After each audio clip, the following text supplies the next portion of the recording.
I think the only difference in scenarios is if it's white girls and black girls, is the fact that it's national, for the simple fact that he's a white cop and she's a black girl.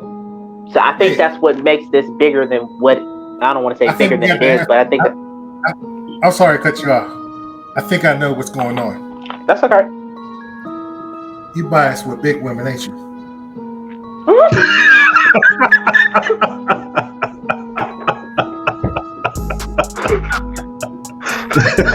Come on, man, tell it.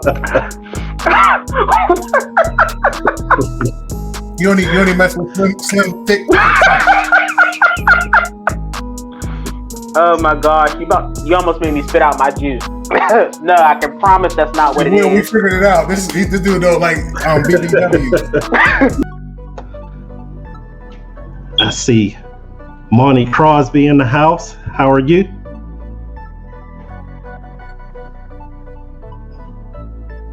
See the Scribe on the line.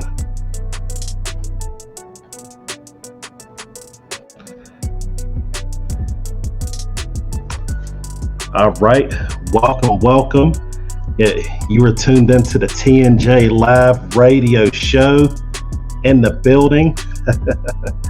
So, of course, it's our inaugural show, and it wouldn't be a show if everything didn't fall apart immediately at all the right times. So, but we're going to make it happen. My name's William A. Thomas. I actually was looking to start this show years ago, and you know how you want to start something and you don't ever actually start it. Your later becomes a never. That was actually me. So what I wanted to do is to actually be able to make that change, to be able to make the never into now. So that's what ended up happening, with that. Also going to have a couple of special guests on there tonight. What's going on? Dave Crosby, Peter Michaels in the building.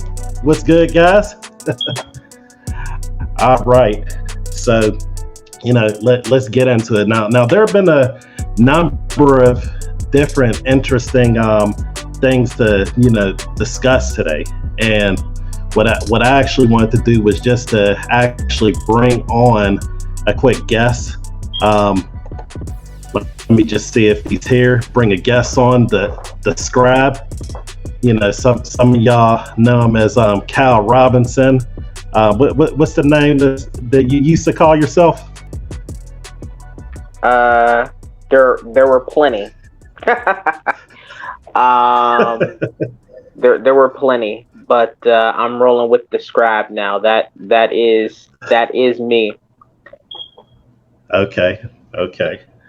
So he is the Scribe in the building. Right. Yeah. So good to be on. So hey, yeah. What's up, Scribe? So I have a question. Earlier, I was actually watching an episode of the Red Table Talk. Did you see it?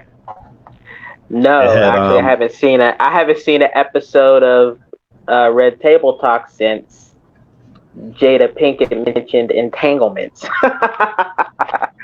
So that's how long it's been since I have seen Red Table Talk.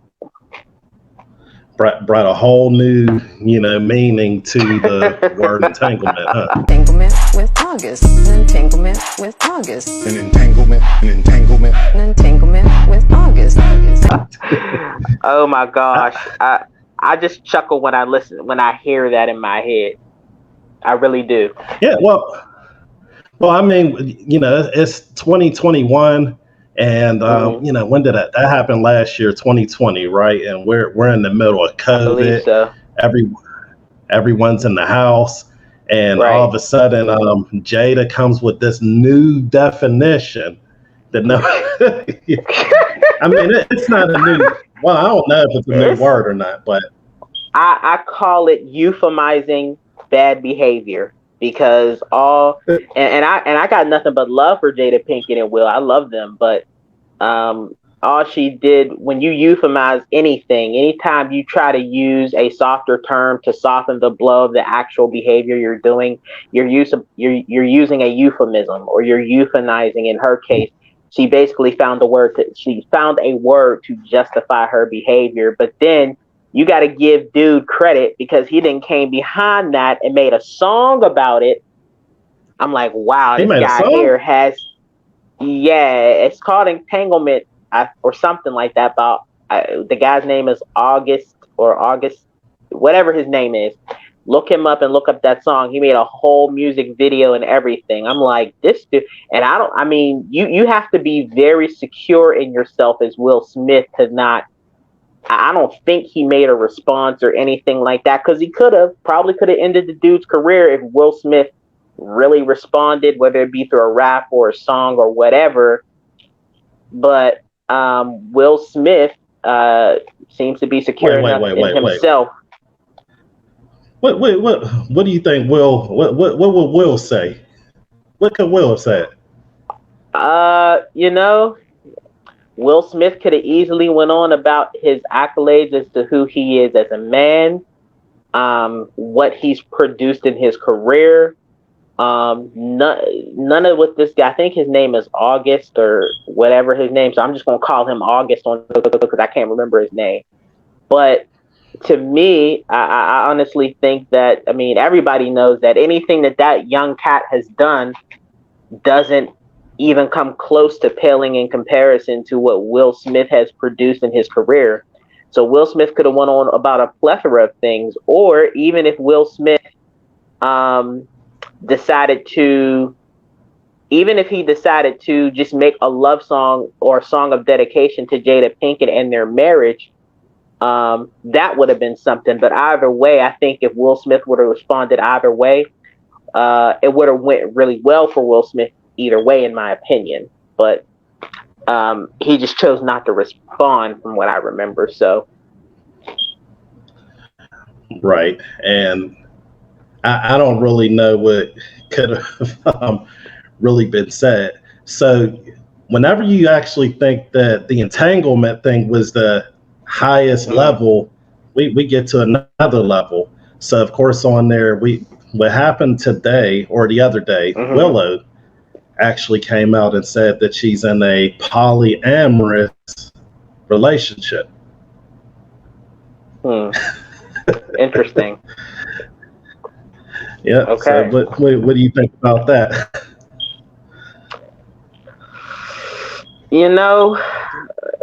Because I hate to go in on I don't want to make it seem like I'm going in on Will Smith and Jada Pinkett or judging them, because I think there's some awesome things about them. But if you listen to them talk about how they raise their kids, specifically how they raised Jada and Willow, to kind of be free thinkers and kind of allow them to do whatever they want.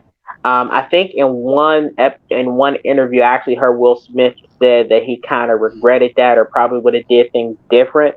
I think they tried to be on some, we don't want to control our kids, we don't want to control the way they think, we don't want to limit their ability to think for themselves. And now look how that's playing out. Are they awesome kids? Yes, they are. They try to go out and get what they want in life, but I think the problem is, at least from my perspective, is that the moral fabric of who they are, in my opinion, is ill-developed, if that's a word.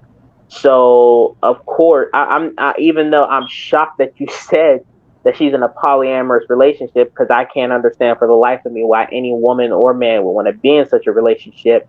At the same time, I'm not surprised, because all you have to do is listen to their interviews over the years and listen to how they specifically raised Jaden and Willow. Now, Will's oldest son, Trey, I think that things are a little different for him, for the sole fact that Will's ex-wife is married to a pastor, and I think that Trey more so lives with his mom. So I think that in terms of the moral compass, at least from what I've seen, hasn't divulged into anything that would seem off, crazy, or not normal.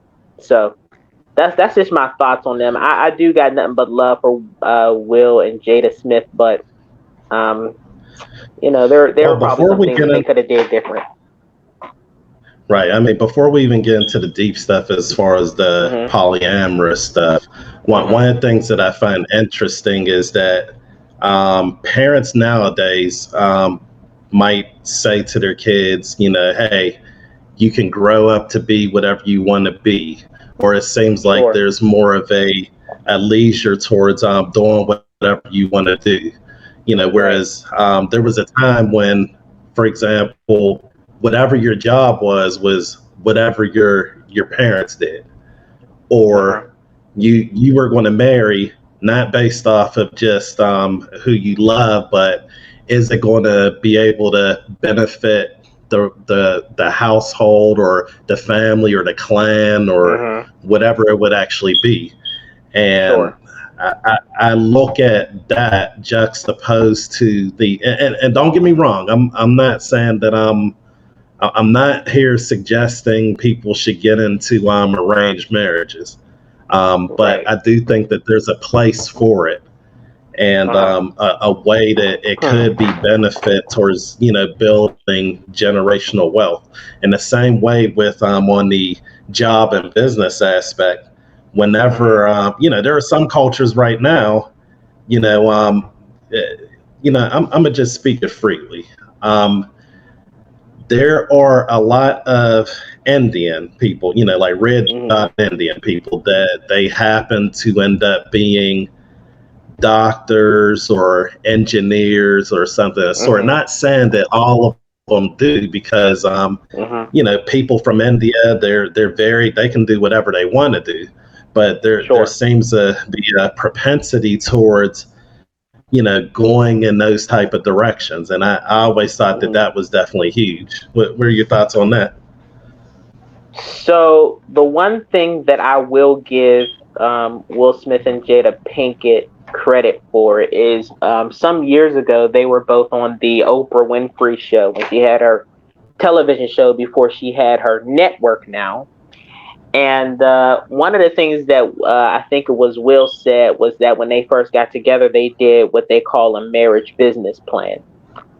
Hmm. And I thought that that was interesting because when I think back to in the beginning, when God created Adam and Eve, the first thing that God did was he gave them an opportunity, or he gave them a mandate to do something together: be fruitful, Right.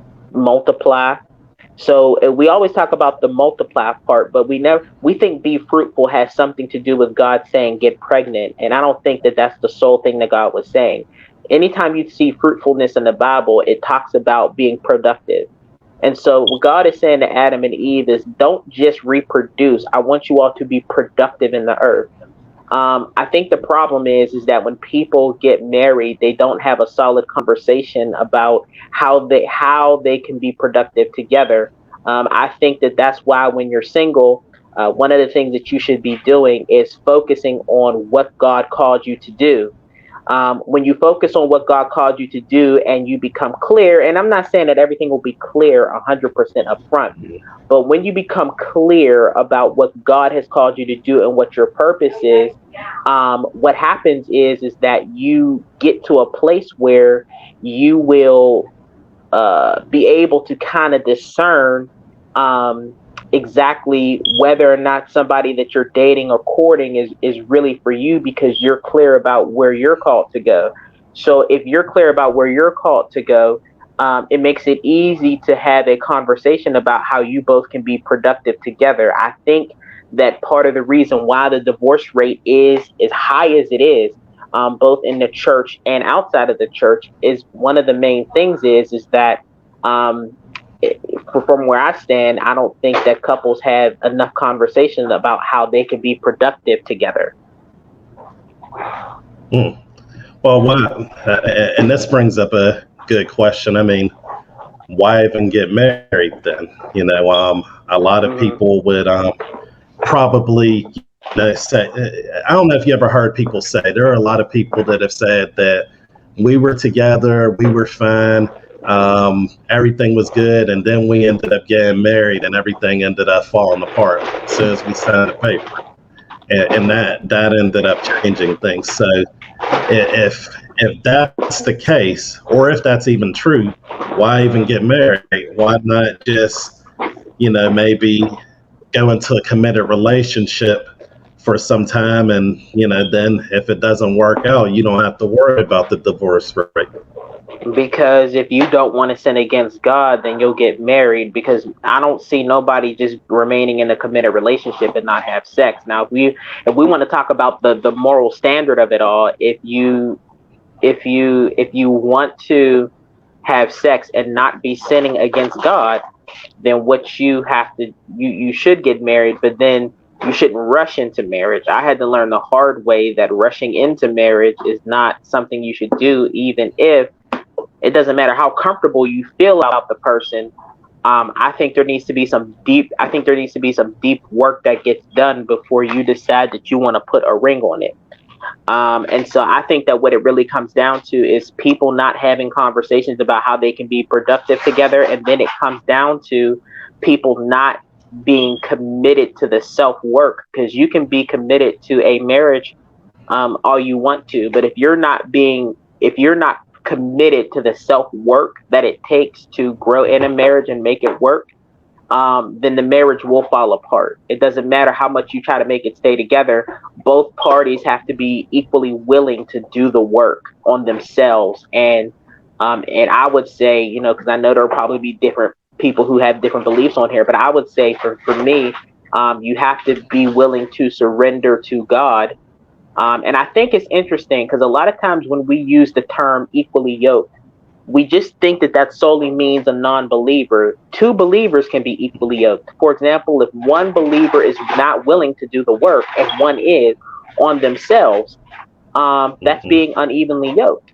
And so if one believer is more consistent with spending time with God and building their relationship with God, and the other believer is not, that's being unevenly yoked. And so I think there needs to be a conversation around not just getting married and saying I do, but what it really takes to ensure you're both doing your part to make the marriage work. Because even if one of you all is failing in any way to be consistent with God or to do the work on yourself, then the marriage will fall apart, no matter how good of a man or how good of a woman she is or how good of a man you are. Now, Scribe, I hear you talking about God a lot, and of course, I know you personally, and I know what your beliefs are. You know what mine are. Sure. Of course, we would fit towards the Judeo-Christian, mindset. But Sure. there are a lot of people who have a different concept of God. Whether there are people who think that everything is God, or God is in us, or God is in the earth, and there are some people who believe that God goes by a different name, or some people believe that there's multiple gods. But one thing, and it ties into this conversation, some people would actually say that, well, your God that you're talking about never really put up never really made an issue about polyamorous or polygamous relationships. So what is the problem with that in context to, if Willow wants to actually do that, why should she not have the ability to be able to either share the love, with another woman and her man, or spread the love between herself and two men? I'm sorry, that just sounds so funny when you say spread the love. I'm sorry. So here's the thing, right? I think that what needs to happen is that if we're going to see the beauty of marriage, we have to go back and we have to be willing to look at things through God's eyes and look at the original intention of a thing. While God may have allowed at some point in the Bible and in history to have multiple marriages just because that was the custom or whatever, doesn't mean that that's what he that's what he wants. It's like God hates divorce, but in the Bible there was made because of the hardness of man's hearts. God, I don't want to say he consents to it, but I mean there is something called divorce, and so I think that what has to happen is that we as mankind, we need to go back to the original intent of what God wanted to do. The Bible calls it the law, or not the Bible, but any time you go to a good Bible school, they have they teach you about something called the law of first mention, which means that the first time you see it mentioned in the Bible is 9 times out of 10, or 10 times out of 10 rather, the way God intended it to be. So if God intended Adam or Eve to have multiple partners, he would have created multiple partners. Now, there, of course, are other belief systems that go off and veer off into, well, Adam did have another partner whose name was Lily, and she was a half whatever. She was half human and half angel. She was a demon and all this other stuff. And then God created Eve and blah, blah, blah, blah. And the truth of the matter is that the Bible doesn't record that. Now, I understand that there are other books that record that. I can't speak to none of that. What I can speak to is that what the Bible says, the Bible as we read it today says that God created the male and female. He created one male and one female. And so if we're going to see the beauty of marriage, we have to learn how to see it through God's eyes. And to be honest, I don't think that marriage, in particularly the way God intended, because there's also a form of marriage that exists today that's not the way God intends it, and that's not even marriage. And so marriage as God intends it, we have to look at it through his eyes in order to be able to see the beauty of it, in my opinion. In terms of Willow, even though America gives her the right to do whatever she wants, at the same token, what it really comes down to is the moral fabric of a person and how it was put together. And so I think that's what we have to start looking at, is our moral values again. I mean, what if, let's say I have the money, I'm a multi-millionaire, and, we know the term happy wife, happy life, but, when we spread the wealth around a little bit, find some way, wives are helping the babysit other kids and things like that. Why not? Because I heard there's benefits to that. What do you say to those people? There's benefits to caffeine, but if you have too much of it, you know what I'm saying? Like, you have too much of anything, it's bad for you. Listen, not to mention the fact that, I don't know if I speak for all men when I say this, but, learning women or learning one woman is not the easiest thing to do. You in a polyamorous relationship, you want to learn 2 or more. That's a lot.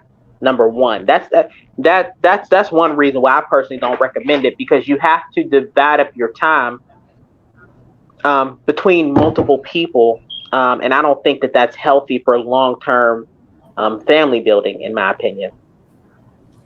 I'm here. I'm back. Okay. Mr. Josie, how you doing, sir? Man, you look like you in a trap house reading the Bible, man. No, I just don't have the best lighting right now, but I'm going to tell you something. It's been a long time no see. The goatee looks good on you, sir. I'm trying to, I don't know if Mr. Tom's told you here, but I'm taking hair vitamins and all that other good stuff to try to grow this in, so I can see if I can see if God will bless me with a goatee and a full beard. So we'll see how that works. Oh, man, I drew this in, man. This is fake. It's an illusion.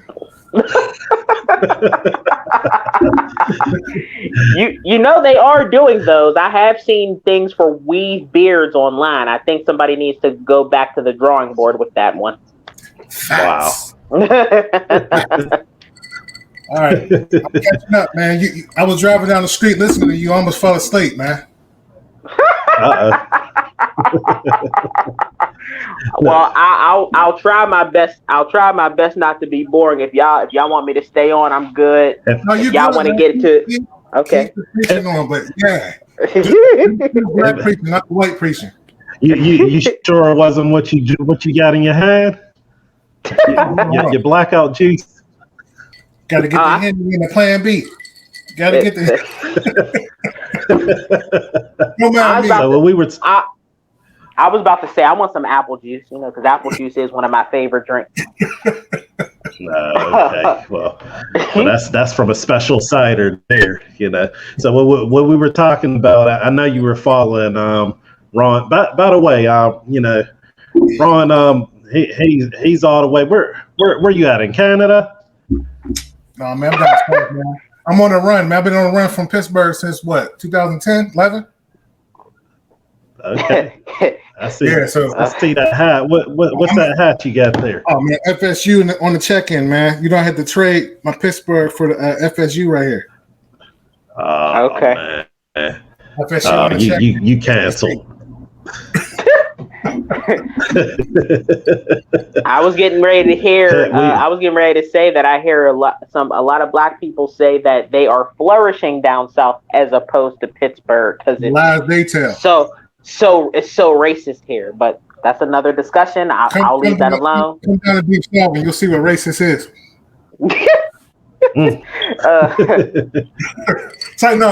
It's cool. It's cool down here. Okay, the great. Mm-hmm. I can't do another winter in Pittsburgh, man. I can't do that, but sorry, Mama. I feel you. Well, I mean, all you need is you could put kind of like a green screen. It's 2021. We're getting the technology. Eventually, you can have it to where you can look out the windows and look sunny, like Nick Fury on the end of that movie. Yeah. You could be on a fake beach in your living room. I hear that. So the Scribe. So you was talking about you were doing polygamy? No, I'm not. Perfect timing. I'm not doing that. And quite honestly, I wouldn't want nothing to do with that. To be honest, I don't even understand. What I was saying when you came on was I don't understand why anybody would want to do such a relationship because you have to divide so much of yourself between multiple people, number one. And then number two, I don't know why anyone would want to share, and that's a whole nother conversation in and of itself. But yeah, I just think I personally, even if I wasn't a Christian, I feel like polygamy or polyamorous or whatever we want to call it, I feel like that's too much. I feel like that's way too much. Okay. That's a lot. So if you saw Solomon right now, you would tell Solomon that, huh?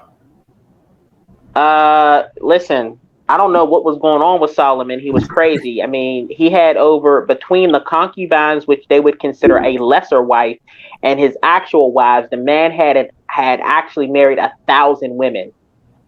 I want people to understand this, and this is no disrespect to any of the women listening, but that's 1,000 women who 1,000 times for 1 week of the month, he's putting up with mood swings and up and down emotions and all these other things. So all the women on there who he said y'all have mood swings, put cancel at the bottom. Well, I meant during the time of the month. You know what I mean? That's a lot. It takes a lot of patience to not a lot, but it takes patience to be patient with one woman during that time of the month. Solomon had to worry about being patient with 1,000. That's a lot. I don't know what you're talking about. Me neither, man. Yo. Okay. I don't know what kind of women you're finding. Okay, I mean, hey, if y'all got it easy like that, more power to you. More power to y'all. I love you, honey. Hey, my wife's on there, right? I don't know what she's talking about.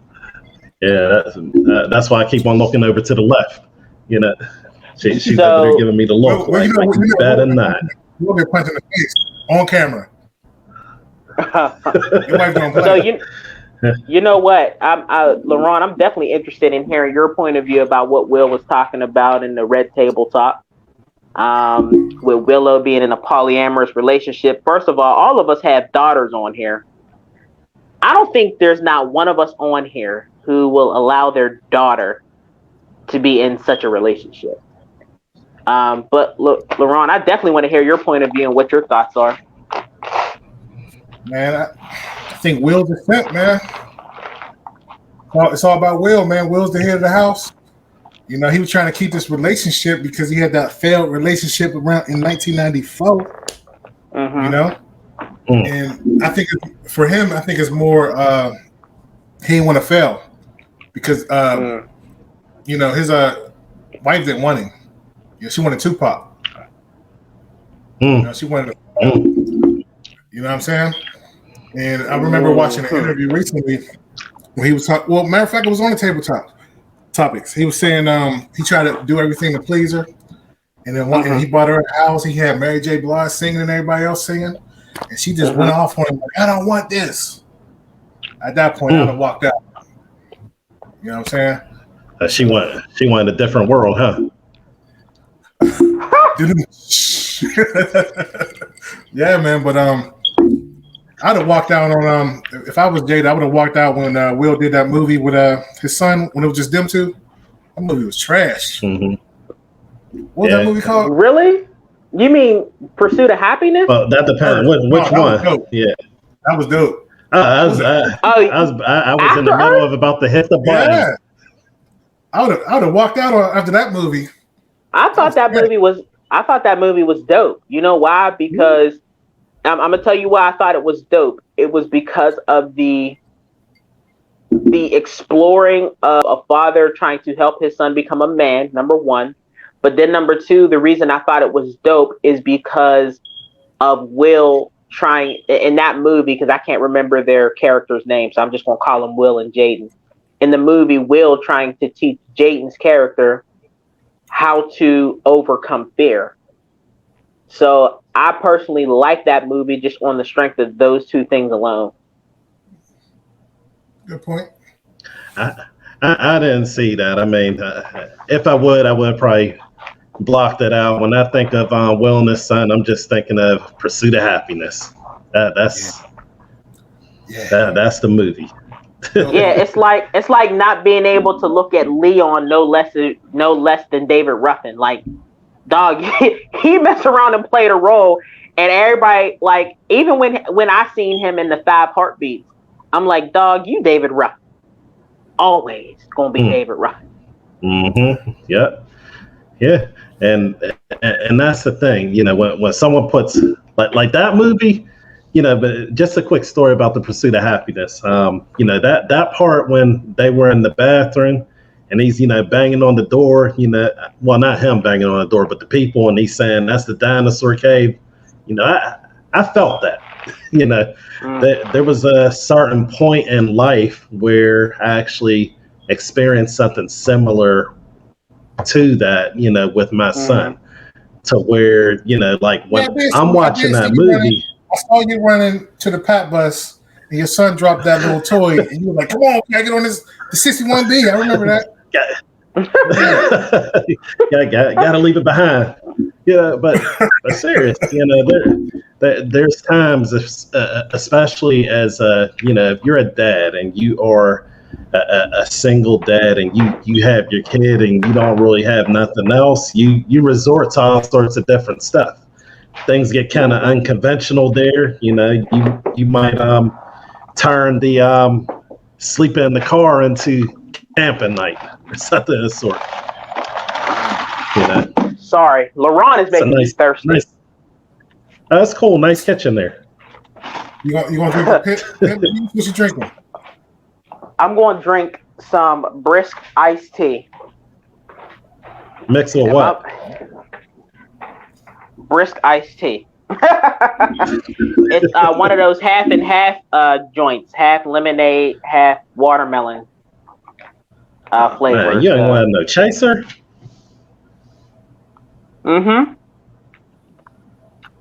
Good old quality H2O. Sorry. All right, so what y'all think about Umar Johnson on the Breakfast Club? You familiar with it? In regards to, are you talking about recently or? Yeah, because I remember a press interview from him. He was on there 2 days ago, Will? Yeah, so there were a couple things that he was talking about. Of course, he was addressing the shooting of, is her name Ma'khia Bryant? Is that correct? Yeah. So they were addressing that, of course, the education system. Now, there were a couple of things that were actually said on there. So if you guys had actually seen, there was a viral moment where DJ Envy had disagreed. He basically said that, like, hey, if he's protecting the life of another person, he had to do what he had to do. What do y'all think? Well, I heard somebody say it this way. If the cop wouldn't have shot the girl and that girl would have stabbed that other girl and possibly killed her, the cop was going to, I personally think, from what I know of the situation, that the cop was in a damned if he did and damned if he didn't type situation, for the simple fact that if he didn't shoot that girl and save the other girl's life, everybody would have talked about him. He did do it. Everybody's talking about him. Only it's happening right after the George Floyd trial is over. So, of course, the powers that be are trying to manufacture a narrative around making it a racial issue. And then people are taking it as a racial issue. And listen, it's no disrespect to anybody who thinks it's a racial issue, but from what I know of the situation, I don't think it had anything to do with race. I think it was just, and from what I seen in the video, there was only one cop there dealing with people who were excited, mad, upset, and he had to think fast, and he did what he thought was best in the moment. I personally don't think it was a racially motivated situation. Well, there were multiple cops there, but so one of the questions is, would the girl have gotten shot if she was white?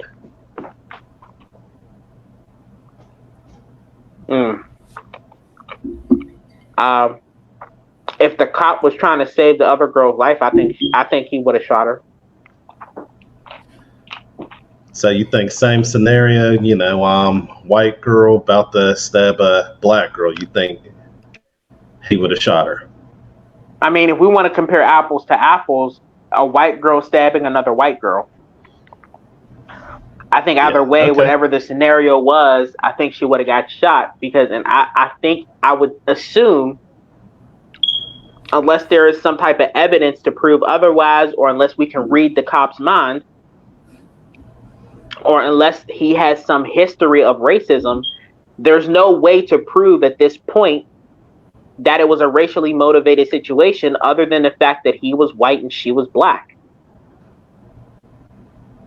So what evidence do we have that it was racially motivated? I mean, if we're going to sit here and say that it was racially motivated on the strength that he was white and she was black, or that he's a cop and she's a civilian. Let me put something out there. Let me say this. Let's say that the big girl was your daughter, and from what I heard, I'm not sure, you can fact check me, she got jumped by those girls that she tried to retaliate on. All right. Now, if that was your daughter trying to retaliate, do your feelings change on the situation, de-escalation, or?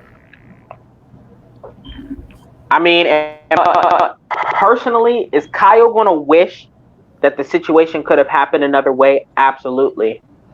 But for me, the type of man I am, looking at it from a logical standpoint,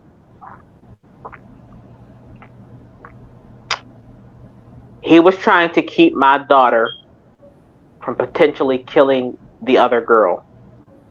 I mean, as far as the cop knows, that's the only thing he thought in his mind. That I don't even let me ask y'all this: do we know whether or not the cop knew whether or not that young lady was getting jumped? Because if I would be willing to say that if he knew. Yeah, so I think he got on the scene and he didn't really know much of who was what. There was just a call. Somebody's, getting jumped, or someone's messing with someone. He gets there. There's havoc everywhere. I think there were other cops already there. But, and you guys could probably seen the video. You got the one guy, he does a jump, Liu Kang style, kick, kicks the one girl on the head, and over there the Ma'khia, she goes around another girl, and then the girl in the pink, who she was just talking to the cop, somehow she gets about a car. I don't know how that kind of switched up, but it was havoc whenever he got on the scene. So right, from that, man, if they were white, he was not going to shoot them. Let's keep it 100. Go. I don't know. I mean, what? How do I know that? Now, how do I know that? No, I don't. Where'd you grow up? What part of town did you grow up? Pittsburgh. In Lincoln. All right, that's pretty close to Pitt, right? That happened every day. Be at Pitt, and them office cops don't do anything. Okay, well, let me put it this way: if both those girls were white, and the cop didn't shoot the girl to keep him to save the other girl, the cop still would have been in a damned if you do and damned if you don't situation. The community would have still talked about him. We got to keep in mind the only reason it's even national, in my opinion, as much as it is because it's a white cop and a black girl. She was not. If we want to keep. No, but here. Listen. Who brought them cops on the scene? Okay. So let me say it this way. Well, to be honest, I don't think there's another way for me to say it. So I guess I just want to repeat it. Either way, even if the situation wasn't a national story, right? The community would have still talked about him. Oh, he didn't do anything to save my daughter. He let the one girl stab my daughter. So it would have been a community thing. The only reason it's national, in my opinion, is because it's a white cop and a black girl. It may have been locally on the news. And do I think he still would have got talked about by the community and people would have been mad and upset? Yes, I do. I think the only difference in scenarios is if it's white girls and black girls is the fact that it's national for the simple fact that he's a white cop and she's a black girl. So I think that's what makes this bigger than what, I don't want to say bigger than it is, but I think I'm sorry to cut you off. I think I know what's going on. That's okay. You biased with big women, ain't you? Oh my God!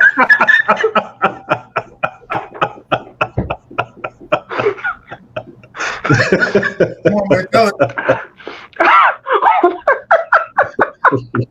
You only mess with slim, thick. Oh my gosh! You almost made me spit out my juice. No, I can promise that's not what it is. We figured it out. This dude don't like BBW.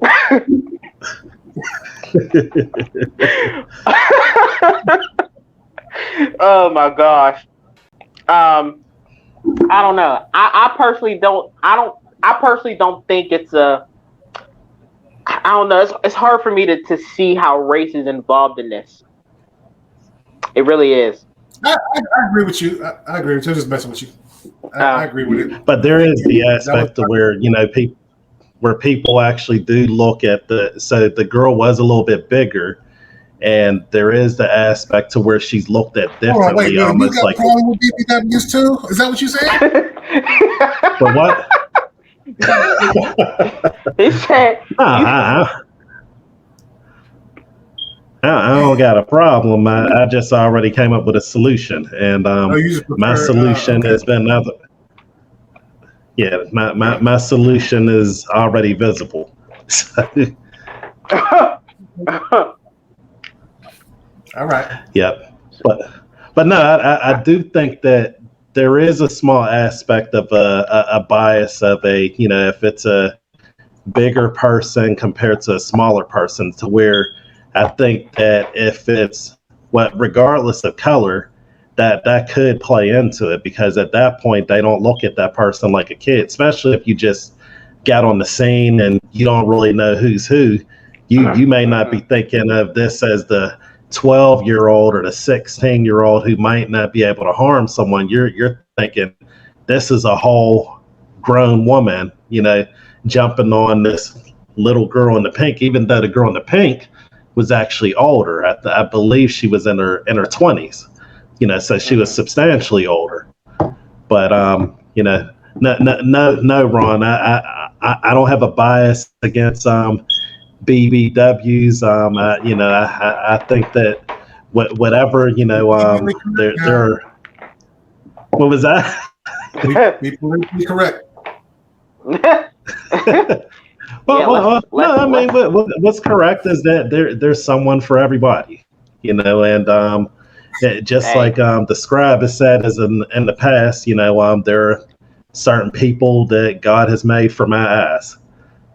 Willie Rose in the comments over there lying saying he likes BBWs. Oh yeah, he definitely like BBWs. Definitely, I'm gonna drink to that. Okay, so all the BBWs who watch this, we love you too here. No bias from us. Hey. Live your best life. Yep. My wife, she's here watching. Hey, honey.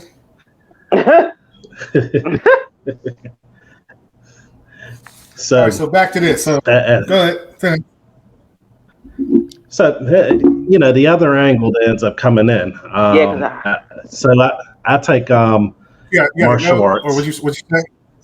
I don't know. Go ahead. I'm listening. But whatever the case, a group that I'm in, there's a certain martial arts teacher. He actually said that in different countries, they all have militaries.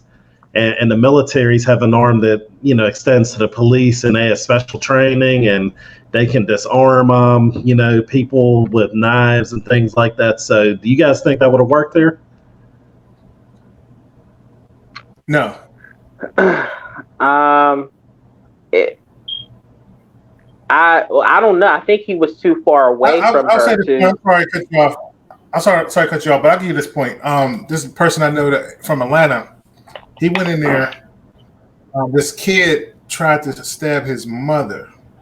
Okay, and the brother, husky guy, works out. He tried to intervene, and the kid stabbed him in the artery. He bled out and died. Jesus. This was a couple years ago. So wow, you can go in and try to play hero if you want to. But I would think though. Shoot, I would think though. I was going to say, I think though, if you're trained to disarm somebody quickly, I think it would work. But you have to be very skilled in order to do that. I did hear somebody else make a point, even though I hate to bring up tasers at this point in time, but somebody even said that why didn't the cop use a taser? Which I, to be honest, unless you all can change my mind on this, I do think it's a different point. But then we got to think about distance. Was he too far away to use a taser from the young lady? Should he have gotten close and maybe then used the taser? But if you look at the video, it happened so fast that before you can see it happen in the video or know what's going on, he done already shot the girl. You see what I'm saying? So it's just one of those situations where it happened so fast. That's a big girl, man. You probably need like 4 cops to taser on each arm and legs, man. I don't know if that would work. That's true too. I mean, it is true that tasers don't work on people past a certain size. What people are taught, what the police are taught is they can use a weapon that's above whatever they're using. So you would think a taser and a knife is 2 different animals. You know what I mean? And you kill somebody with a knife, tasers really don't, unless they have a heart attack. So, they're taught to shoot center mass. That's what they're taught. Cops are assassins. It is. So, unfortunate that happened, but he's not going to get charged for that. No. Right. Now, other girl with the taser, though? I'm sorry. I thought we were about to switch subject. Go ahead, Will. I'm sorry. No, go ahead. What is that? What'd you say? You talking about someone about to go to jail? Who what? No, y'all heard about the police officer who supposedly mixed up a gun with a taser. Now, again, I thought, and see, I'm glad I didn't say anything because in my mind, I was about to say, oh, well, she could have just, what was I thinking? I said something along my thought initially was, it's easy to get a gun mixed up with a taser because it has a handle and blah, blah, blah. But then when I heard, I think it might have been Brandon Tatum. Y'all know who Brandon Tatum is. He always does it. I don't listen to that Republican crap. Well, he always does an in-depth analysis of situations like that. One of the things that I heard him explain is that number one, a taser has a different weight than a gun. Number two, she had the taser on the wrong side of her belt. So even if she did reach for her gun thinking it was a taser, either way it's her fault because on the strength that she had the taser on the wrong side of her belt.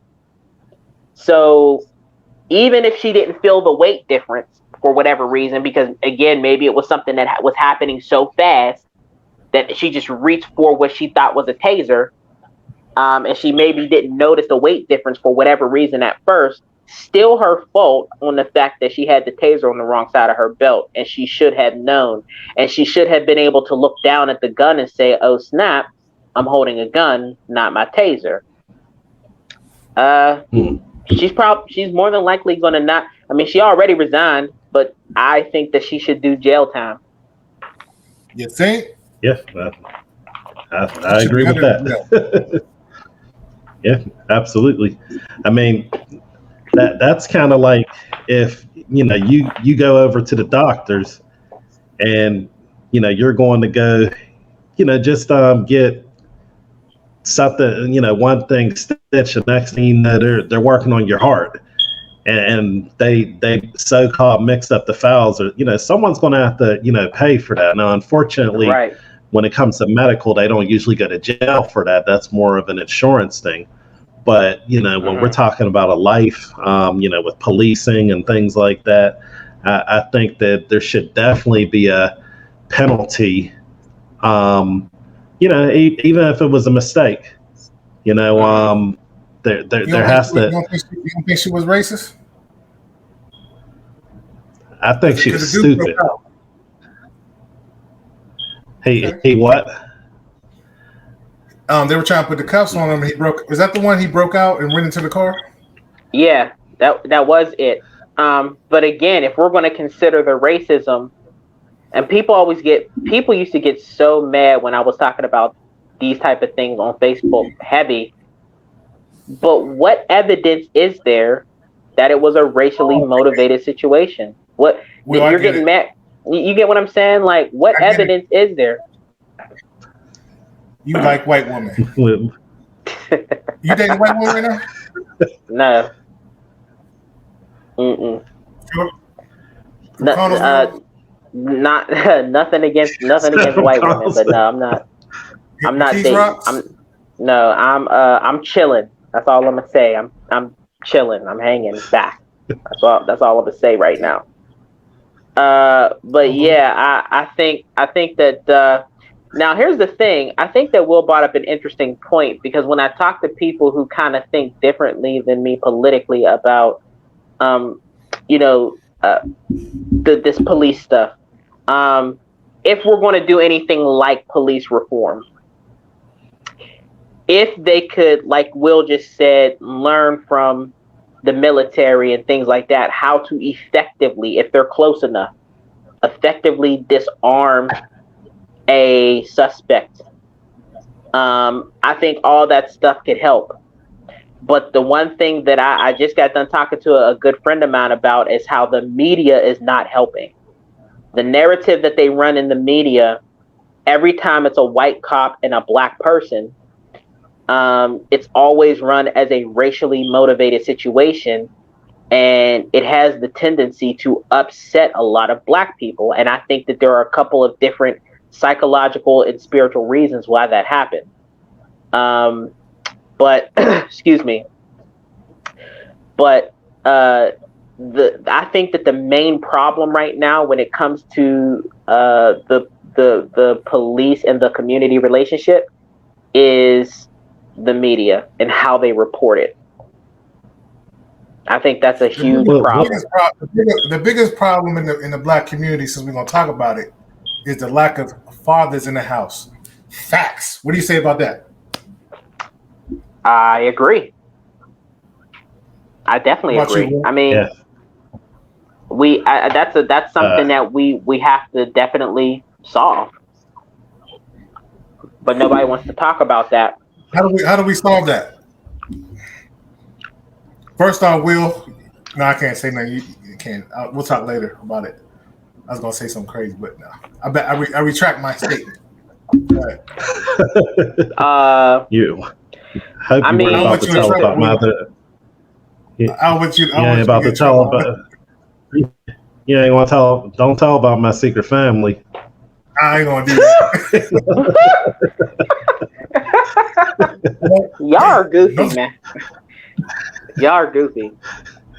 I do think that that's a problem in the Black community, but I guess what I'm trying to get at with what I'm saying is the fact that, because what you're saying, Laraun, is a problem for the Black community in terms of the things like, and people hate this term now, but I'm going to say it, things like Black on Black crime and the community issues in our community that we see as Black people is definitely because of the lack of fathers.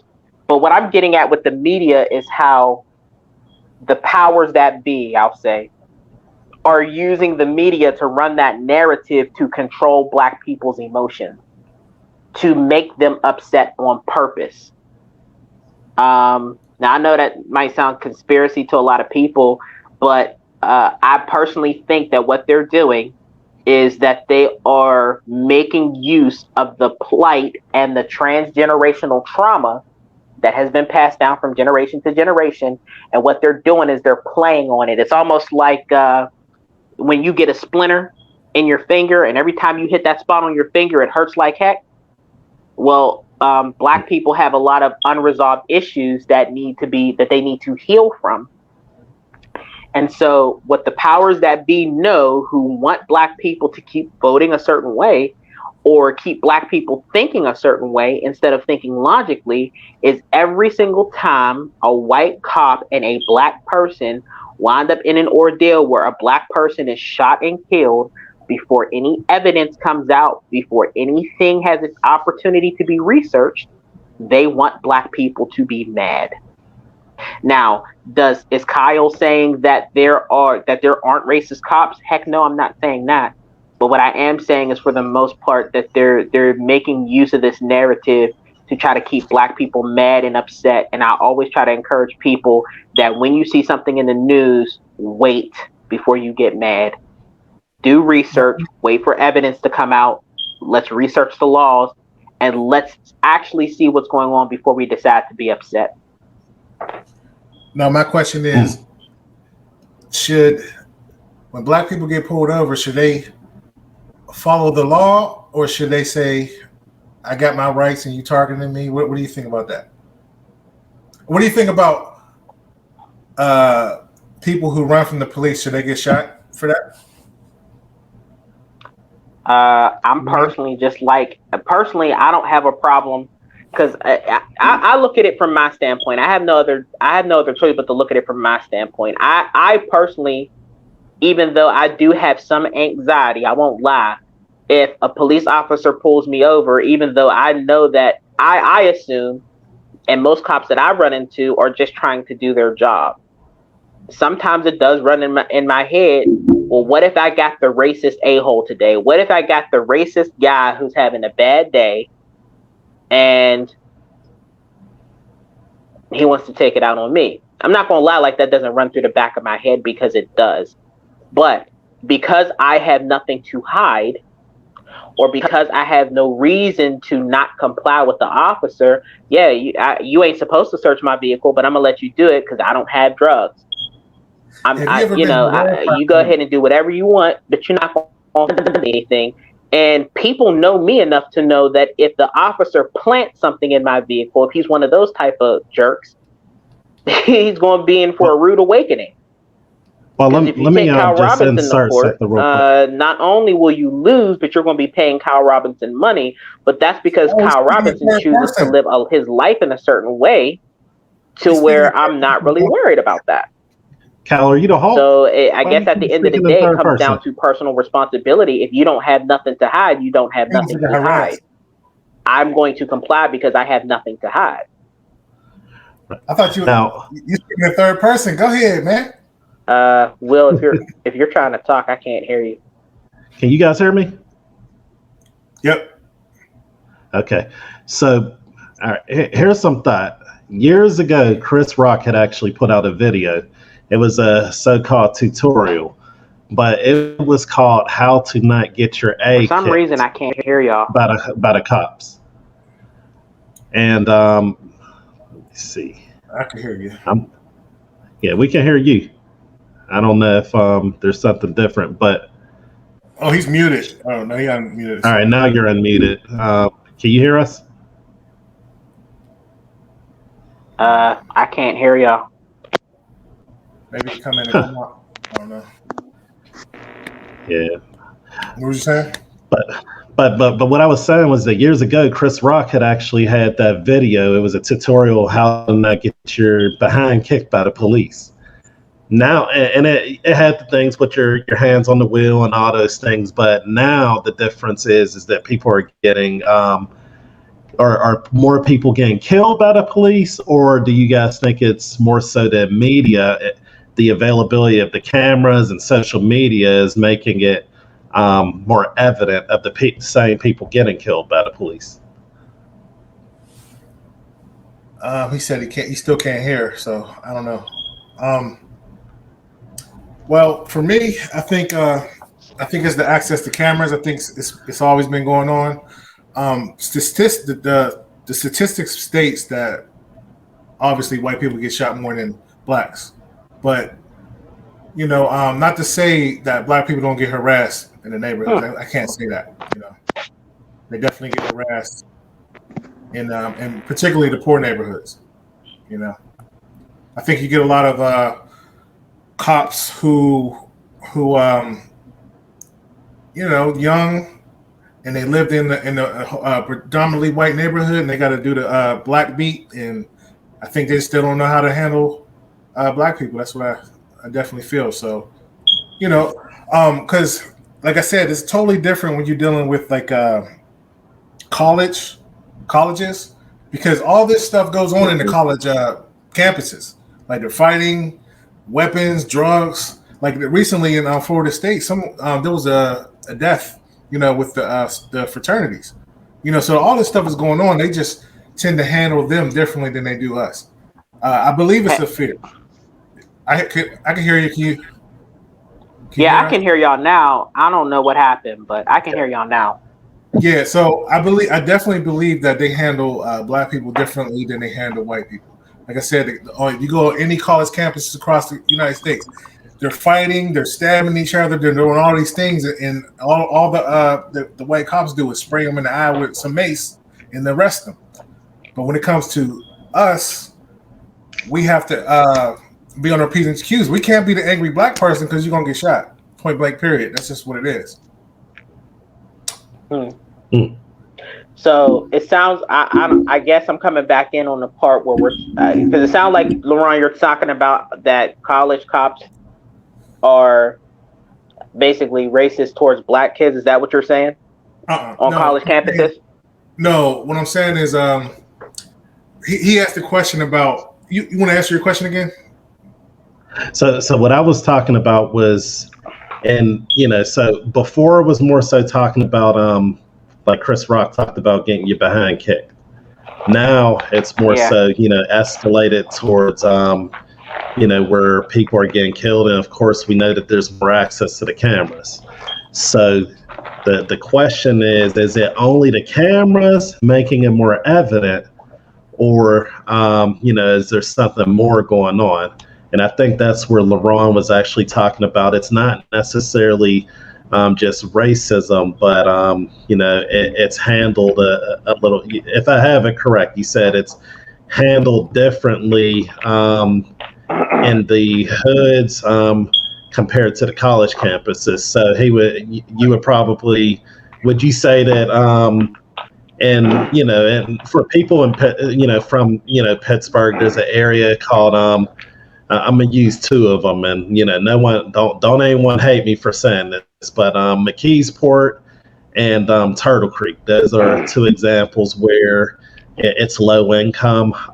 There are multiple different races, but there's a lot of white people. Would you say it's any different in areas like those that are poor white areas? Yes. Those towns when I'll say where I'm from Braddock. I walking down the street and I would see they would pull over clearly these was crackheads driving around. They would pull them over, but they would give them a slap on the wrist. When it was someone black, they would have them on the ground. Everybody on the car sitting on the curb, searching their car. So it is a difference. Now I think since the cameras are out and people are talking about it, I do believe that black people are less likely to get shot because of the cancel culture, and these cops are getting prosecuted right now. That's what I believe. But what I was saying when you came in here, like on college campuses, they're doing the same thing that these other people are doing, fighting, stabbing each other, and the cops are not doing that because a lot of these kids are their parents have money. Like for instance, and there he is, Willie Rose. What's going on? Alabama's famous. Oh man, Alabama. So, but what I was saying is, at Florida State, like a lot of these people moved from from Pittsburgh and they moved to Tampa, but they have some money, and they're like alumni to this. They give a lot of money to Florida State, and these kids are untouchable, and they'll tell you that. They'll cuss the cop out and everything. So there is a difference. Yeah, but is the difference racial or is it socioeconomic? Because are we saying that? And I'm just trying to ask to make sure I understand. Are we saying that if a black kid's family had money, does that not matter because they're black? It doesn't matter because they don't know that. Like for instance, I ain't gonna say where I live, but I live in a decent area, right? And when Uber Eats or Instacart come to my house, they don't believe I live here. They're like, "Oh man, what house you have?" Yeah. Oh man, that's one of your honeys in there. I knew it. BBW or white? Which one? Both of them. You got both. Oh man. Trouble. Okay, playing that's the pastor with the honeys, huh? Drink to that. Well, what you think, Willie Rose? I tend drinking on a smoothie. She's drinking on a smoothie? That's some punch. I tend to agree with exactly what Ron said. The other kids are doing these things. Both things. It's the cameras, number one. Now everybody can see everything. And the cops handle black people differently. Now that's not to say that rebel against them, because if you already know they're going to handle you differently, you need to handle yourself differently. They don't take any chances with, black people. They just don't. They don't take liberty or chances. They play it real close. So it's both things. It's the camera and it's both. It's both things. I just want to say for the record that I think cameras are good. Because again, if we can prove that there is any racially motivated situations going on, then yeah, let's make sure that we expose it. Let's put it out there and let's do something about it. I definitely think that the cameras are a good thing because and a lot of times in my past talk with people, it's almost like people think that Kyle doesn't think that cameras or body cams are a good thing, but I definitely think that they're a good thing. You know what I mean? I think it exposes a lot, and I think it gives people something to go on when it comes to trying cases. And like Will Rose said, and like Laraun said, Cops are getting prosecuted a lot more now through here. So I'm all for rooting out any forms of or any examples of systemic racism or whatever, wherever we may find it. My thing for me is that I just don't think that we should be on a mindset of that racism could stop us from being successful in America, which is a whole different topic. Yeah, agree. I agree with that. I agree with that 100%. So the question, that comes to mind, and I know we're actually coming to a head, towards the end of the show, is what solutions can be put in place to be able to discourage whether the police actually shooting people or the handling and mistreatment of the different people, whether social economic or whether it's slightly race. Well, I just think for Black people, we got to do better in our communities. We got to build up our communities. Our communities, we got to have some kind of presence of God in our life, some kind of rules to follow. After that, you definitely got to have a family, a mama, a dad, and some kids, so you're not producing all these out of the spectrum people. And then third, we got to, build up our businesses if we want to be in business. More of us need to get in business, and like that. But if you don't put it in that order, it ain't gonna work. Facts. Laraun usually says something about racism. What you say racism is? In regards to how it's able to be enacted? I think race is, it's all about the money, man. You got to race for the money. And Jews and different things, they work together as a team. It's a team sport. And, that's the problem. Black people don't work together. But, but I agree with Rose, man. I agree everything he says. I agree with him, too. At the end of the day, I'm definitely of the belief system that we have to be about personal responsibility.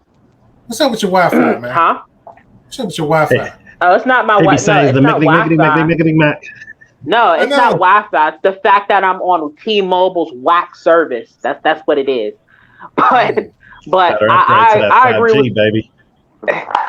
I agree with y'all. I think that at the end of the day, we got to take personal accountability and responsibility for what happens in our own community, because statistics show and say that Black people are killing Black people more than racist white cops are. So even let's hypothetically say we got rid of all racist cops everywhere in America, we are still exterminating ourselves faster and more.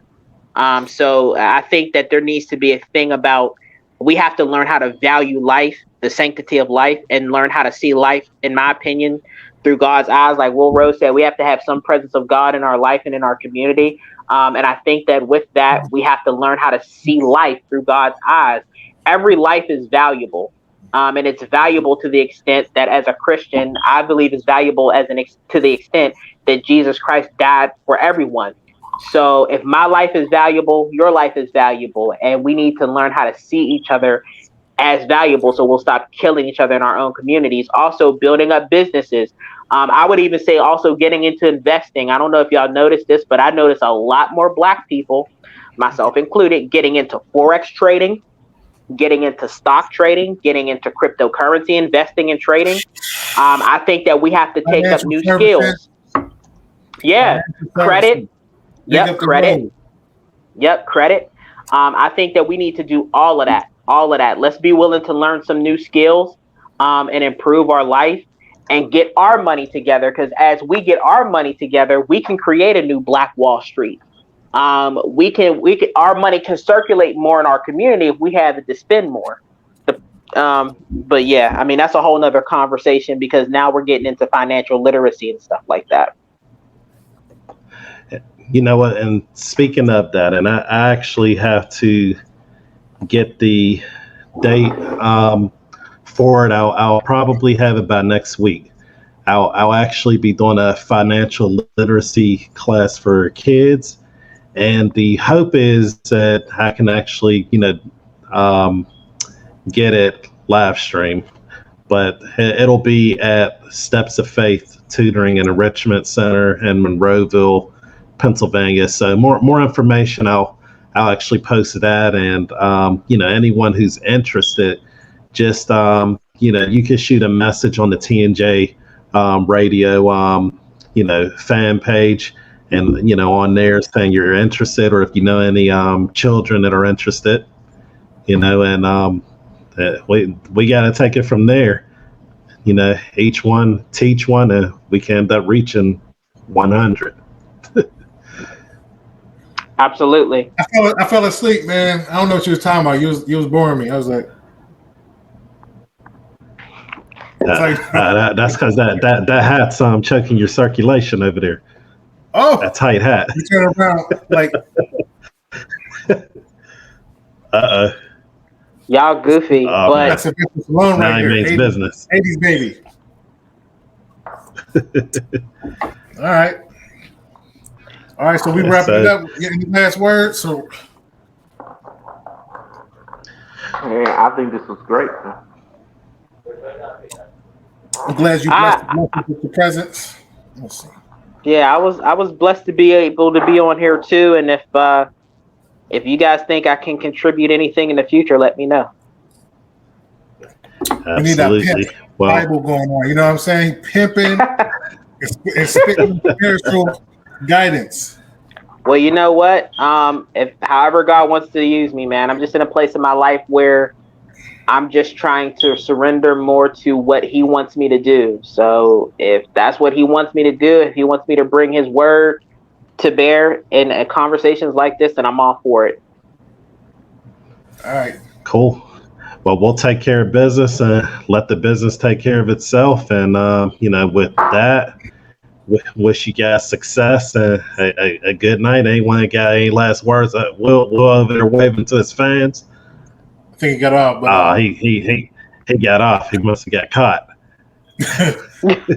My last request is I want Robinson to turn the camera around, show that white woman in the room. Trust me, trust me. I have nothing to show. I have nothing to show. I guess my last thing I just want to say is that everybody be blessed. Those of us who joined us on the radio show, thank you for joining us. Thank you for taking the time to listen, and hopefully we'll be back here with you guys. Mr. Thomas, next week?